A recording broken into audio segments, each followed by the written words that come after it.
the 8-course Renaissance lute. I got it from Amar Beiser. Yeah. And 2021. I mean, I see his stuff on Facebook, and his price is really stupidly reasonable. Yeah, I think they look good. Are they good instruments? It's the only lute I've ever played before coming here, and I'm starting to question my action now a little bit, but we'll see. You know, it works. Funny. Oh, have you done massive experimenting with strings? Not yet. Changing strings and stuff. Well, I just finally did change my strings, but only now again. But I did finally start changing stuff. Yeah, sometimes like you know, I don't know exactly how you want to do it, but you know, octaves sometimes makes a big difference. You can do octaves on 2 basses. Some people can do third, fourth. I guess. Right. Yeah. Well, so do I have to change my nut for that, or not necessarily? Not necessarily. Sometimes it'll work. But yeah, I did all kinds of combinations on this just to try it out, and the ultimately every player fools with it. It's part of the job. You have to change the strings until you get it just the way you like. I mean, for me, go ahead and turn it on if you want, because this is stuff people. Yeah, no, it's on. Okay. Yeah, we're good. Okay. Yeah, we're good. We're there. Yeah. Okay. Yeah, the thing is that the whole early music thing requires an enormous amount of inspired imagination, because this much is known, and the rest of it you have to reimagine and reinvent. And building the instruments, how you perform it, how you sing it, all that, and they're very individualized, and the color and the way people play and the way they build stuff, it's all very, very personal. And I think that's part of the fascination, because it's not at all standardized, and I don't think it ever should be. It's like, a lot of, this is a broad statement, a lot of guitars, a lot of bowed instruments, there's like a real narrow tolerance where, everybody expects it has to be just like this.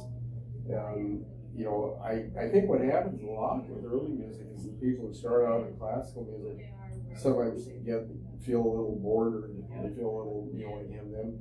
And they realize that, the earlier you get, the more imagination you can use, and the freer it is. And, coming up with something that sounds beautiful and is how you might want to imagine something from 700 years ago or 100. I think that's fascinating, and creatively and artistically, I think it's really exciting. Yeah, you talk about standardization, and I coming from the guitar world, I was thinking, okay, I'm gonna buy some strings for my lute. You just buy a pack of strings. Yeah, right. And then everyone's like, well, you need to measure, and I'm like, measure what? Yeah, really. And which brand of gut are you going to use, or And I gotta say, that's the first time I've used a caliper. Yeah. And then even then I learned more and more, because using the caliper on the frets, as my frets wore down, when I mistakenly measured from this side instead of the other side. I went through so many trial and errors with it. Yeah, I hear you. Necessary trial and errors. Well, the strings are interesting, because again, there's a very small tolerance. Like all the Renaissance stuff, it's basically built very, very delicately. And a lot of people say in a lot of string instruments, you build them like just under the point of collapse. And at that point, you got the wood as thin as possible and as responsive as possible. And that's kind of where you want it. You don't want it so weak it's just gonna, cave in. But you want it just a little stronger. And anyhow, a lot of that has to do with how you string it, and the recommended string tension on a lute or a viola. It's a very small window, and you don't want to go higher. You can go a little softer, but you don't want to go tighter, because you can blow off your instrument doing that. Wow. So. But then again, a lot of different strings have kind of a different color of gut. A lot of people absolutely swear by gut, and a couple times I've had instruments with gut strings. It does have gut has a kind of a limpid and sort of poetic sound that you really can't hear, and all the great players seem to say, nah, you can't get that from anything except gut. Right. And gut can be cranky. It's extremely expensive. But sometimes if you just bite the bullet and try it, then you get into it and you'll never use anything else. That's so funny. Yeah. Yeah. How long have you been building instruments for? Maybe not lutes, but instruments. Or have you only built vihuelos? Probably about 50 years. I started when I was a real kid with some amateur crash jobs, and I started getting into early stuff maybe about 30 years ago, and then I had kind of a gap, and just in the last couple of years I'm really concentrating on it. And I really love the Renaissance stuff, and for me it's like I go about as far as maybe a 7-course lute, and after that point, a lot of times I find that the music it's too complicated for me. I like the early stuff because it's extremely heart based. It's not necessarily like a lot of later stuff, which ends up being a product for the elite. This is stuff for like rich people and connoisseurs and rulers. And a hell of a lot of the earlier stuff is the songs and dances that like everybody knew, from peasants to royalty. And like the concert we heard the night of the Vihuela stuff, it's got an incredible sweetness. Vihuela stuff is a little more elite, but it's still very, very Renaissance. Oh yeah, big time. So I don't mean any offense when I ask this, but everyone always asks me, why are lutes so expensive? They're not. I know. I'm just, but everyone always asks me because coming from the guitar world, it's like when you want a guitar, it might only be $700 maximum. Okay, well, we're talking about that level of guitars, but what about apples and oranges? I know, like but Lightning, Hot Shot, Superstar, good classical guitar. That's in fine. Oh, classical guitars, yeah. No, it's funny. Electric guitars are like cheaper than classical guitars. I think it's more fair to compare lutes to like a classical guitar. Okay, sure. At that point, I think they're really pretty damn reasonable. I think so, actually, yeah. A lot of the best makers making like really elaborate long lutes, maybe $7,000, $8,000, $9,000 sometimes on the higher end. They can go a lot higher, but like a good 6, 7, 8-course lute can be anything from $1,500 to $5,000 depending on where you buy it from. And I think considering what they were, what they are, and the the level of expertise and the rarity of the skill, like how many people can do it. And they were just spent on a car and going to the dentist or something, and if you spend a couple $1,000 on an instrument that you might end up enjoying for your whole life, it's nothing. I don't blink thinking about what I spent. I think it was 1,300 euro for my lute with the case and shipped. Absolutely not. Right? I mean, his price has gone up. I think it's 1,500 for an 8-course now. But it's still nothing. Right. But for me, at the time that I bought it, it was a lot of money going to school. No, but I don't think back on like it being like, I spent so much money or something. Well, the other thing is generally, any nice instrument will have a good resale value, and in some cases, if you have it for long enough, it'll be worth more than you paid for it. Mm-hmm. So wood opens up as it ages. It really does. And so how does that work? It's just like you would think as things get older, it's but somehow wood as the grains move apart, or how does that work out? I guess with instruments, Luthier, the part of it is a really fascinating voodoo, because the more vibration you get going through it, the more it works the cells of the wood. And dried wood from a tree that's been cut down is really not a dead thing. It's still incredibly responsive to temperature and humidity and stuff, and it really is a living thing. And like when I tell people about basic lessons and how to take care of an instrument, it's the same as a child or a pet. And you do not leave your child or your pet on top of a radiator or in front of an air conditioner. You do not leave it in a hot car.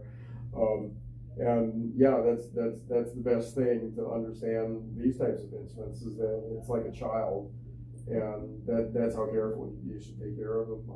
You don't have to get obsessive about it, but you do have to treat them with respect, because they're delicate, they're fragile, and the best lute in the world, the best, well, in the world, sooner or later, they're gonna need repairs. And, you know, it's either, you know, God forbid, you know, it's an accident, you bash the neck against something or whatever, or, you know, something goes haywire with humidity or dryness and it'll split.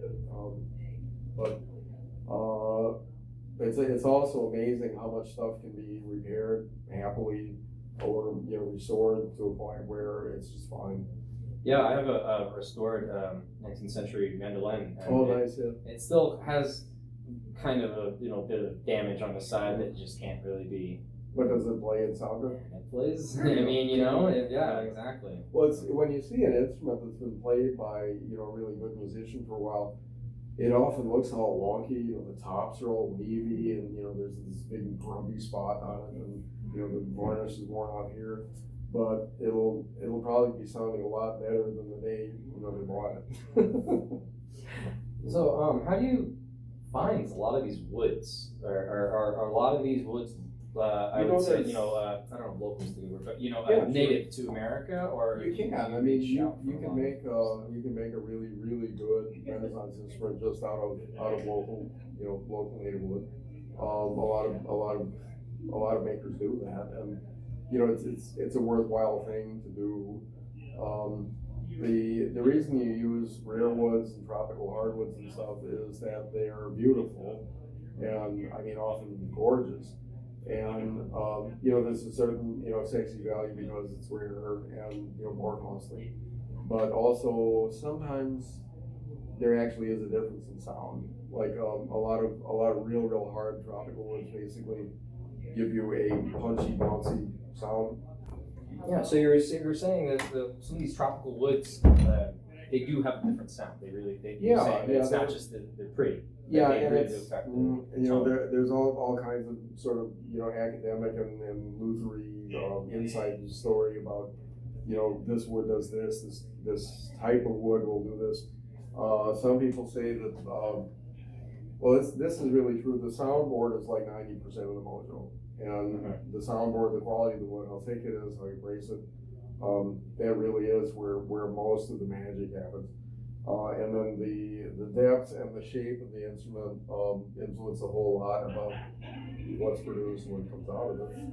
And some people say that the back and sides are almost negligible in terms of the ultimate tone of the instrument. There's all kinds of fun, interesting anecdotes about trying to prove that. But I mean, my experience has been that a lot of woods have very distinct character, and like maple will not be, it won't have as much zap and punch as a really hard wood like a rosewood or some of the much harder woods. But maple is it's been used for centuries for good instruments for everything. I mean, like viols, guitars, flutes, whatever. And it's very pretty and it's very available. And there's so much variety in maple that I guess it is a whole lot of different subspecies and stuff. Like there's some maple that's extremely hard, and there's other types of maple that are very soft. And there's this whole range of hardness and qualities in it. And I think they can color this out in terms of a lot. Is there woods that are harder to work with than others? Sure. Yeah. Well, I mean, some woods like love to be worked, and they're easy to work. They're easy to plane. They can finish nicely. They're easy to chisel, whatever. And then other woods are hard to work because they're fibrous and they splinter, or they're just so hard they're difficult to bend or whatever. Yeah, I mean there's a whole I don't know, art and kind of craft and science world just about wood. Yeah. And of course, when you're building instruments or for that matter, fine furniture, how you select the grain and which way it goes, there's a lot of difference. So when I think I've seen like somewhere a video of some Luthier like tapping the soundboard and showing that it's bassier here, or how does that work? How do you? That's some people get into some really refined kind of analysis or science with that, and Up to a certain point, it can be very helpful, and then a lot of other dealers, the builders, don't even tap it, they just flex wood. And after you've been building for a long time, you understand how like the stiffness and the flexibility work, like say in the soundboard, and you know, you might tap it 3 times just to see that it has a nice ring, but you don't necessarily look for particular pitch or higher or lower, and there's a huge range of opinion on it. Some people will get into like mad scientist stuff with you know, hooking things up to speakers and putting, you know, powdered substances on it and running particular musical pitches through the wood and seeing what happens, how the how, you know, the power will arrange itself in acoustic patterns and things like that. I mean, for me personally, it's like I built enough stuff that I understand mostly what it's going to do when I put it together, and I like to check the sound just to make sure that it has some ring. It doesn't sound dull. It doesn't sound like cardboard. And some of the stuff is fairly consistent and sort of predictable, and then you can say, yeah, I'm banking this, and I'm getting this kind of sound, and I think this is going to give me this, and give me a good soundboard. But it's it's enormously controversial. You know, like how much of that is necessary or works or whatever. Here, I just gave you some very serious inside secret information. A lot of luthiers don't want to talk about. Okay, wow, I didn't know I was getting into such a controversy. I didn't know. Yeah. Right. So, so as these flyers up, they say, you know, buying, you know, fine instruments at instrument prices. Uh-huh. So coming to the Lute Fest, a big perk is getting a good deal here, or is there? Well, I mean, yeah, you know, there's lots of people selling used instruments, and yeah, of course, you can get a good deal on that. Some of the instruments they're selling are not used instruments; they're like really prized instruments, but they have too many, or I have one of these, and I don't need this one. I'm not playing this anymore. Mm-hmm. But I mean, for me, it's a tremendous learning experience and a real pleasure to have like a whole bunch of different people play my instruments. I don't play worth a damn, and I build instruments. That's my thing. I'm not a performer, and you know, everybody has a different touch. You know, the same instrument can be played by 10 different people, and it will sound like 10 different instruments because everybody has their own touch and you know, their own way of you know, coloring and playing. You know what they do with the music. And I mean, besides all the, you know, the enthusiasts and students here, you know, this Lute Fest happened to have like some of the world's most extraordinary maestros, and you know, hear them play, you know, even music that you've heard many times. It's always fantastic to hear this person and then this person and how do they interpret, you know, this stuff that you've heard forever. And you know, this one tune you really love, like, ooh, I love the way he played it, and wow, that was really interesting how she did that.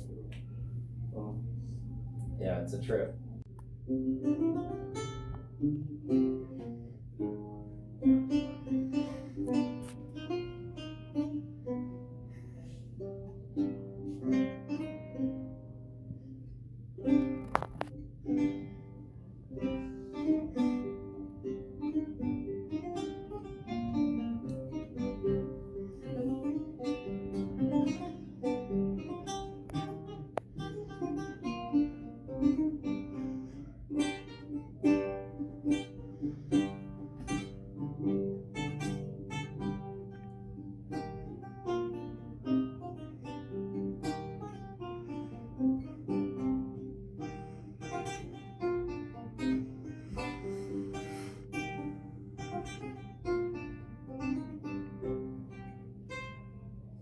It's wonderful. It's really wonderful. Okay, so you might not be playing as much. Or have you attended any of the classes here? I just got to say it in a couple of things, and I mean, for me, you know, kind of the history and the musicology sometimes is really intriguing. And Paul and Dad did a wonderful lecture this morning about the binding. Yeah. Were you there? Uh-huh. Yeah, that was fascinating. You know, one of the things that really intrigued me is he's talking about all these, you know, Italian, they like to call themselves noble families, who, you know, own these ancestral properties and palazzi and libraries and stuff, and a lot of them won't let anybody look at their libraries. Yeah. Which is, I mean, it's the dog in the manger story from where did that come from? Like, you know, I have this thing and I'm not going to share it with you. It's ridiculous. And didn't Paul suggest that maybe after some of the older generation dies off, the younger people are going to be a little more hip, or maybe more desperate. When the well dries up. Yeah. And it's like, yeah, you know, you want to buy this library? Yeah. I guess that happened on a huge level in Italy, like in the 1800s and early 1900s, because a lot of the royal and noble families were going bankrupt, and they had to sell their palazzi and they had to sell their antiques, and it all went elsewhere in Europe and to America, to the Nouveau Riche, and stuff like that happens. But yeah, I can't even understand that idea that we have all this stuff, but no, you can't see it. You can't take a picture of it. You can't even look at it. It's crazy. For the open mic we'll be having on Friday, I'm going to be playing Ballo Polacco from the Danzig Lute book, which was nearly lost in World War II. Oh, yeah. And then after the Berlin Wall came down, someone found it. Somebody found it. Yeah, somewhere. That's amazing. And it's like I love and hate the story because Nazi jerks were going to take. They were cold in the winter. They were burning the stuff to stay warm. And it's almost just as bad aristocrats keeping it. It's almost this. Yep. No, I might be saying something pretty outrageous here, but it's almost the same. Yeah, I have bad socialist tendencies, kill and eat the rich. yeah. And take the loot books. Yeah. Why don't you share your stuff? We won't kill and eat you if you share your stuff. Yeah. All right. Well, hey, thanks for your time. I appreciate everything. And Alan Suits. I'm sorry, Alan Suits. Please check them out. Okay, thanks. Yeah, find them.